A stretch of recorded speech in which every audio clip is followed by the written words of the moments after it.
G'day guys, we got Dawson, the legend himself here, having a chat about how we ran DG Consulting as part of his gym. We came on board earlier last year and now he's grown his kids and teens members to about 88 members 88 strong. members, yeah, 88 kids and teens. Kids and teens on its own, which is about over $3,000 worth of revenue for himself.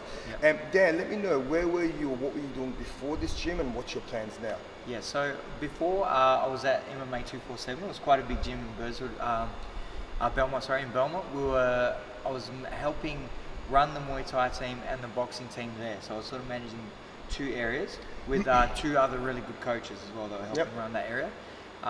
They just to my belief, poor management, just not looking after staff and management of the gym, and it went under. And I believe one of the key things with them, they didn't do any marketing, did they?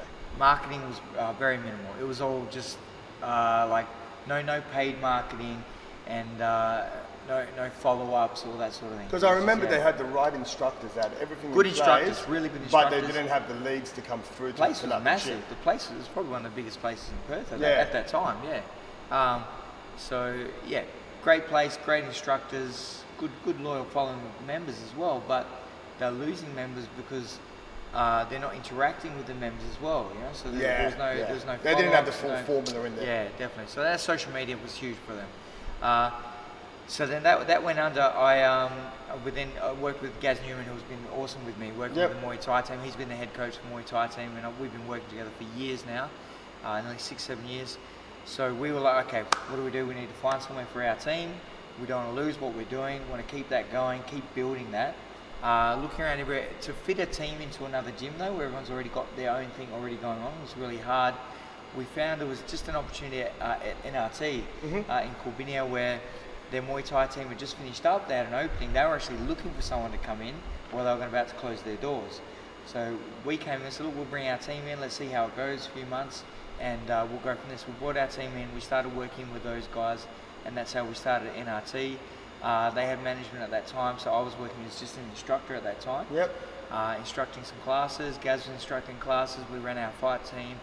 And again, that same sort of hiccup that I felt was happening in MMA 247 with the social media and the marketing side. Yeah, of course, There was just, you know, faces would be here, but there was no new ones coming in. There was no leads coming in. You might get one or two here or there, and that was it.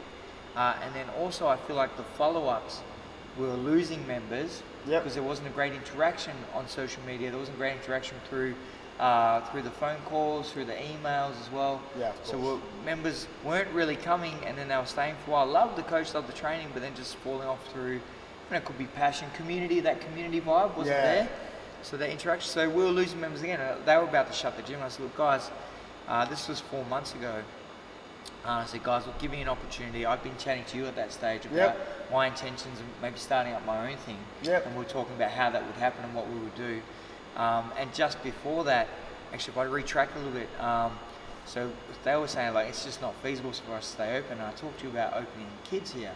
And they were a bit against the kids. It's a fitness gym. It's not really, we don't know if the kids and fitness is really going to go together. And chatting to you, I was like, well, kids is where it's at. They're the ones that are going to go in. They're going to grow into the adults and all the classes. That's one of the pillars that we speak about. It's a huge you remember at the start we talked about that, and I said, you know, I feel like the kids are going to be great, and I didn't even realise at that time. You said, well, yes, the kids is great, but you told me, you go, well, you bring the kids in, then the parents want to come in. They want to train in the classes. They want to be a part of the gym their kids are part of.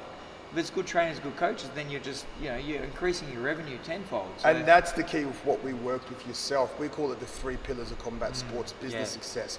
And one of the most important pillars is bringing that kids and teens into the Muay Thai combat sports style gym, building the family feel. The kids have the long-term retention, and the kids bring their dads, their friends, the mums jump on board for the mums program, and it works hand in hand.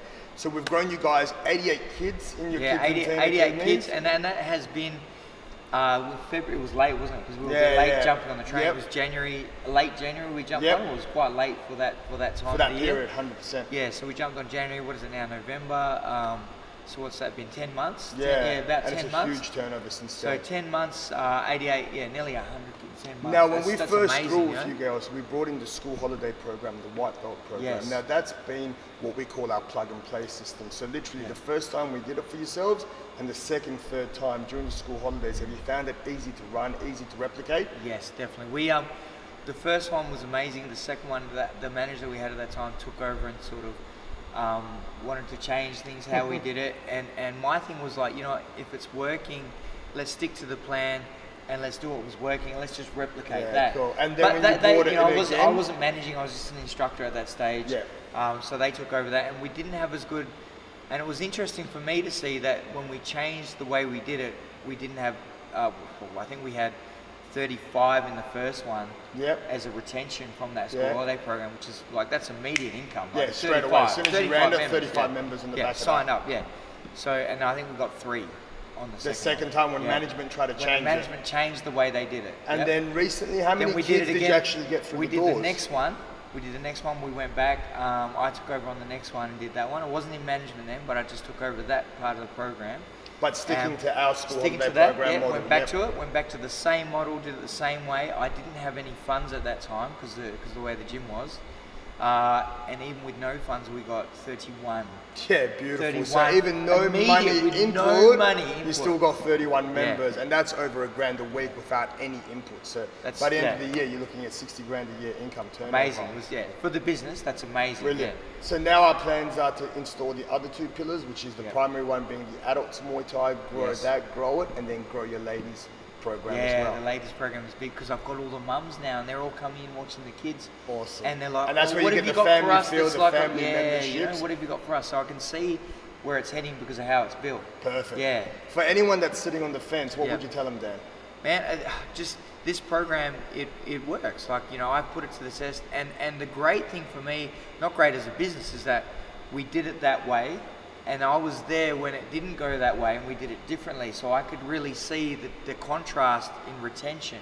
Beautiful. And I could see that light and day for how we ran it, the process of running it. And then when you went back and ran it again the right way, it worked. Awesome. And that's in the same gym, same area, same thing, from one way working, one not, then another way working. The proven plug and play method to the attempted change back to our way. Yeah, back to the way it works, Awesome. Yeah, man. Brother, I look forward to 2020. Man, I look forward to 2022. Having that sort of results and working with DG Consulting, like, it just makes me want to go, okay, let's get that program, let's get that process right. Because again, there's always bits and pieces you can improve upon. Yeah, of course. And you know, we're doing that once, we did it twice again. The next one's going to be even better. We're looking at even a higher retention rate. We can start to forecast our figures. With and when Frankie. you got your numbers, you got it all printed. Yeah, it's amazing. Wicked. Yeah. Thank you, brother. Guys, awesome. stay tuned as we come bring out the next one. Yeah, Cheers, awesome. Bro.